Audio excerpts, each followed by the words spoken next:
మా గురువర్యులు సార్ గారు మాకు కూడా గురువే. ఇప్పుడు 1978లో అతను ఈ పాఠశాలకు వచ్చాడు మ్యాథ్స్ అసిస్టెంట్గా. అప్పుడు నేను 8th క్లాస్ చదివేవాడిని. కానీ మంచి టీచరు, బాగా మోటివేషన్, మంచి రెగ్యులర్గా ఉండేవారు. తర్వాత మా కొలీగ్ అయిన బాబా ఫక్రుద్దీన్ సార్ గారు, నేను సార్ అంతా ఇక్కడ పనిచేసాం. తర్వాత కృష్ణాడు సార్ మా కొలీగే. తర్వాత ఇంకా దానం సార్ కూడా మా కొలీగే. మేమంతా కొలీగ్స్ ఇక్కడ పనిచేసాం. ఇప్పుడు ప్రజెంట్ దానవ is there at Mettipalli high school. Is by colleague also at Mettipalli high school. కానీ మేమందరూ ఒక టీమ్గా ఉండేవాళ్ళు. తర్వాత రామచంద్రారెడ్డి గారు మేము వెళ్ళాము, అతను ఇక్కడికి వచ్చాడు. కానీ మంచి మిత్రుడు, మేము రోజు కదురులో కలుస్తుంటాం. బాగా మంచివాడు సార్ కూడా. తర్వాత చింది మేడం గారు కూడా ఇక్కడ పనిచేసింది. కానీ మేము లేము, మేము వెళ్ళిపోయిన తర్వాత మేడం గారే వచ్చారేమో. కాబట్టి మాకు చాలా ఆనందంగా ఉంది. ఎంత సంతోషం అంటే మీలో వచ్చిన చైతన్యానికి ఈ గెట్ టుగెదర్ పెట్టినందుకు మరొకసారి మీ అందరికీ పేరున శుభాకాంక్షలు తెలుస్తున్నాను అందరికీ. నాకు యాక్చువల్లీ వీళ్ళు నాకు చాలామంది గుర్తులేదు. 7th క్లాస్లో I was a class teacher of you. మీకు క్లాస్ టీచర్గా ఉండేవాడిని నేను. కానీ అప్పుడు పెద్ద బ్యాచ్ అంటే మీదే, నియర్లీ 140-150 మెంబర్స్ ఉండేవాళ్ళము మీరు. మేము అప్పుడు చాలా రిస్క్ తీసుకునేవాళ్ళం, నోట్స్ చూడాలి కానీ, మ్యాథ్స్ కానీ, ఇంగ్లీష్ కానీ ఏదో చేసాము. కానీ చాలామంది మీలో చాలా మార్పులు వచ్చాయి. పిల్లల ఫేసెస్ అసలు we are not able to find out the is the student of us అనేది మాకు తెలియదు. ఎవరు లైక్ దట్ ఆ సీనా, ఎవరు మహేష్, ఎందుకంటే ఈజ్ ఏ మ్యాథ్. మనలో చాలా మార్పులు వస్తాయి, సహజమే. కాబట్టి మీరు మాతో గుర్తుపడతారు, కానీ మేము మీతో గుర్తుపడ్డాము. కాబట్టి చాలా సంతోషం ఈ ప్రోగ్రామ్ అరేంజ్ చేసినందుకు. మరియు నేను మా సార్ గురువుగా చేసిన చాలా చెప్పారు. ఇలా నేను కొన్ని విషయాలు మాత్రం చెప్తాను. ముఖ్యంగా చెప్పాలంటే ఆ రోజు పరిస్థితులకు ఈ రోజు పరిస్థితులకు, ఆ రోజు పనిచేసిన టీచర్గా మేము, ఈ రోజు పనిచేస్తున్న టీచర్గా మాకు చాలా వ్యత్యాసం ఉంది.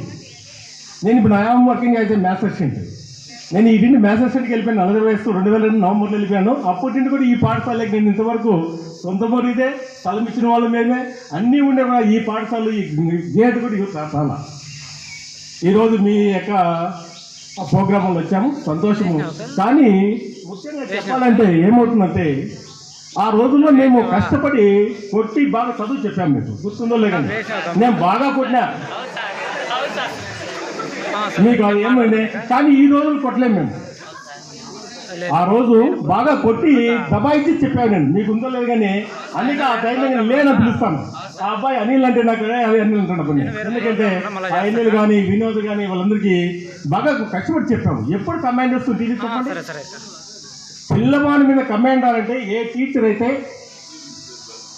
తన కర్తవ్యాన్ని, విద్యుత్ ధర్మాన్ని ఖచ్చితంగా పాటించి న్యాయం చేసి పాఠాలు చెప్పిన వ్యక్తి ఎక్కడున్నా సరే, ఢిల్లీకి రాజైనా సరే, ప్రధానమంత్రి సరే, లేని పిలిచే ఒక అవకాశం ఒక టీచర్ తప్పితే ఎవరికి రాదు. ఎవరికి రాదు. ఒకసారి చూసారు, Ramnath Kovind ex president of India వాళ్ళ ఊరికి పోతే వాళ్ళ ఉపాధ్యాయులు 2 కాళ్ళ మీద బట్టి పదవందం చేశాడు. చాలాసార్లు చూసారు టీవీలు. ఎవరు చేస్తారు చెప్పండి? ఒక ఉపాధ్యాయునికి దక్కని గౌరవము ఈ ప్రపంచంలో ఎవరికి దక్కదు. ఉపాధ్యాయుడు అనుకుంటే ఏమైనా మార్చగలడు. అబ్దుల్ కలాం చెప్తాడు, ఈ ప్రపంచంలో ఎన్ని 100 వృత్తులున్నా ఆ వృత్తులన్నీ తయారు చేసే వ్యక్తి ఉపాధ్యాయుడిని ఏపీ అబ్దుల్ కలాం చెప్తాడు. చూడండి, ఎవరైనా సరే, ప్రధానమంత్రి కానీ, రాష్ట్రపతి కానీ, ఐఏఎస్ కానీ, ఐపీఎస్ ఎవరే కానీ ఒక ఉపాధ్యాయుని కింద చదువుకున్న వ్యక్తి. తర్వాత సర్వేపల్లి రాధాకృష్ణ ఒక ఆయన చెప్తాడు, 1 book, 1 pen, 1 child and 1 teacher can change the world. ప్రపంచాన్ని మార్చగల శక్తి సామర్థ్యాలు ఉన్నది ఒక ఉపాధ్యాయునికి అని చెప్పగలిగిన వ్యక్తి ఎవరంటే సర్వేపల్లి రాధాకృష్ణ గారు. సమాజాన్ని నప్పించేది ఎవరు? ఉపాధ్యాయుడు. సమాజంలో వెలుగు నింపేవాడు ఎవరు? ఉపాధ్యాయుడు. చీకటి పారదోలే వ్యక్తి ఎవరు? ఉపాధ్యాయుడు. ఎవరు ఆడ మాట్లాడతారమ్మా, నిలిపేవాడిని ఇద్దాసండి రాసింది. సమాజాన్ని ముందు నడిపే వ్యక్తి ఎవరంటే ఉపాధ్యాయుని అంటే ప్రతి ఒక్కరు నేర్చుకుని సమాజం బాగుపడాలన్నా, దేశం బాగుపడాలన్నా, దేశ భవిష్యత్తు ప్రపంచ దేశాల్లో పేరు పొందాలంటే ఉపాధ్యాయులు సరిగా పని చేయకుండా పోతే ఆ సమాజం అంతా వేస్ట్ అయిపోతుంది. ఉపాధ్యాయుడు వాడు చాలా ముఖ్యం. మీరు అనుకుంటారు టీచర్ ఏదని, టీచర్ ఊరికే మాటలు చెప్పి క్లాసులు వెళ్ళి చేయడానికో మీ భవిష్యత్తు నాశనం అయిపోతుంది. కష్టపడాలా. టీచర్ అనేవాడు మనకి ఇచ్చే 40 మినిట్స్లో 45 మినిట్స్లో ప్రతి క్షణము మనము దాన్ని ఉపయోగించి పని చేయాల్సిన బాధ్యత ప్రతి ఒక్క ఉపాధ్యాయునికి ఉంది. మాకున్న మా జయశంకర్ సార్ వస్తే మాకు లాస్ట్ పీరియడ్ వచ్చేవాడు. వస్తే సార్ ఎప్పుడోసారి దిగుడేవాడు, కానీ అతను ఒక్కరోజు కూడా పీరియడ్ వదిలేవాడు. ఈ రోజు కూడా మేము అట్లా పని చేస్తున్నాం. అతని యొక్క కమిట్మెంట్ మాకు బీఈలో లెక్చర్ ఉండేవాడు శశిధర్ అని. ఆయన చెప్పాడు ఒకసారి, వన్స్ ఒక టీచర్గా పోయేటప్పుడు మీరు ఒక్కసారి మీరు లేజీ గురైతే మీ జీవితంతో మీ ప్రొఫెషన్కి లేజీ అయిపోయి అందరితో మీరు తిట్టించుకోవాల్సి వస్తుంది. కాబట్టి మాతో లాస్ట్లో బీడీలో ఆయన ప్రమాణ స్వీకారం చేయించారు. చేతులు ఎత్తి ప్రతి ఒక్కరూ మా విద్యుత్ ధర్మాన్ని, మా కర్తవ్యాన్ని ఖచ్చితంగా ఎక్కడ కూడా రాజీ పడము, పిల్లలకు న్యాయం చేస్తాము, డబ్బులు తీసుకోము, ప్రైవేట్ ట్యూషన్ పెట్టుకోకుండా ఏమి పెట్టకుండా మా సబ్జెక్ట్ ఖచ్చితంగా పిల్లవాళ్ళకి అందిస్తామని మాతో ప్రమాణం చేయించాడు. ఆయన ఆక్స్ఫర్డ్లో పిహెచ్డి సైకాలజీలో మంచి ఎఫిషియెంట్ లెక్చరు. ఆ కమిటీ ఈ రోజు కూడా నాలో ఉంది. ఈ రోజు కూడా నేను ఎప్పుడు ఒక కనీసం అంటే ఇప్పుడు 12-14 హెడ్ మాస్టర్లు మాట్లాడినాను. నేను 12-14 హెడ్ మాస్టర్ ఇప్పుడు మాకు రామచంద్ర అని ఏ హెడ్ మాస్టర్ కూడా నన్ను ఇంతవరకు క్లాస్ పొమ్మలేదు. ఏ హెడ్ మాస్టర్ కూడా ఈయన పని చేయలేదని ఒక్క వ్యక్తి కూడా ఇట్లా పాయింట్ చేయాలి. ఒక్కరోజు కూడా నా చరిత్రలో నా 35 సంవత్సరాలు హై స్కూల్ 24 సంవత్సరాలు 23 సంవత్సరాలు ఒక్కరోజు కూడా ఒక నిమిషం లేకపోవాలి కొరకు నేను సగర్వంగా చెప్తాను. ఎందుకబట్టి గో ఆ శనిపడి దేవుడు ఏచం నడుకుంటాను. నేను లేట్ అయినంటే సీఎల్ అప్లై చేసింటా. నేను లేట్ అయితే సీఎల్ అప్లై చేస్తాను. 10 నిమిషాలు 5 నిమిషాలు లేట్ అయింది సీఎల్ 2-3 సార్లు అప్లై చేసిన. మిట్టపల్లి 2 సార్లు అప్లై చేసిన, నల్లగిరిలో 3 సార్లు అప్లై చేసిన, గాంధీపల్లి ఒక 3 నిమిషాలకు అప్లై చేసిన. వన్స్ ఒకసారి నువ్వు లేట్ అయిందంటే అయిపోయింది కదా. మరుసటి రోజు ఇంకో లాస్ట్గా పిల్లలు నాశనం చేస్తావు, పిల్లలకు న్యాయం చేయలేదు అనే కమిట్మెంట్తో నేను పనిచేశాను. ఈ రోజు కూడా నేను ఖచ్చితంగా అడగండి. మా హెడ్ మాస్టర్లు చాలా మంది ఉన్నారు, అనుకోకండి జయరాజ్ అంటే ఖచ్చితంగా ఉంటాడు ఆయన. అలా కమిట్మెంట్ ఉండాలా, మీలో కూడా రావాలి. ఒక ప్రొఫెషన్ ఎన్నుకుంటే దానికి న్యాయం చేయాలి. న్యాయం చేసినప్పుడే దాని సార్థకం వస్తుంది. అందుకే ఈరోజు అన్ని రకాలు నేను బాగున్నాను. నాకు ఆ ధైర్యం ఉంది. నేను సబ్జెక్ట్ చెప్తాను, పిల్లలకు న్యాయం చేస్తాను. కాబట్టి మా పిల్లలు చదువుకున్నాను, నేను బాగుండా, ఆర్థికంగా బాగుండా, అన్ని విధాలా కూడా నేను బాగున్నాను. కాబట్టి నేను చెప్పేది బట్టి కమిట్మెంట్ చాలా ఇంపార్టెంట్, రెగ్యులారిటీ చాలా ఇంపార్టెంట్, పంక్చువాలిటీ ఉండాలి.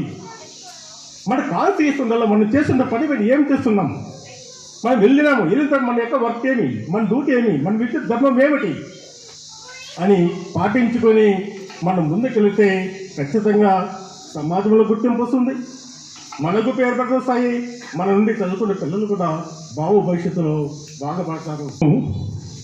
నల్లగిరి హై స్కూల్లో 2004 బ్యాచ్ స్టూడెంట్స్ ఇద్దరు గుజరాత్లో ఐసిఐసిఐ బ్యాంక్లో మేనేజర్ ఊపిలో ఉన్నాడు, సాఫ్ట్వేర్లో జైపూర్లో ఊపిలో ఉన్నాడు. ఆ పిల్లోళ్ళు వచ్చారు, నేను గుర్తుపట్ల ఆ పిల్లోళ్ళు. మేము డిగ్రీ కాలేజీలో సాయంత్రం ముందు వాకింగ్ తిరుగుతాడు పోయి 5 ఏళ్ళు పోతుంది. ఆ పిల్లలు ఇద్దరు వచ్చినారు. ఎవరో చెప్పాడంట, ఏమంటారా జయరాస్తారు కలసాలా మాకు అది ఇది అంటే, డిగ్రీ కాలేజీ పోయి ఖచ్చితంగా 5 గంటలకు వస్తాను వాకింగ్ తిరుగుతుంటాడు. వాళ్ళు ఇద్దరు వచ్చారు. వచ్చి నమస్తే సార్ పెట్టారు. కానీ I did not identify the those who are అని.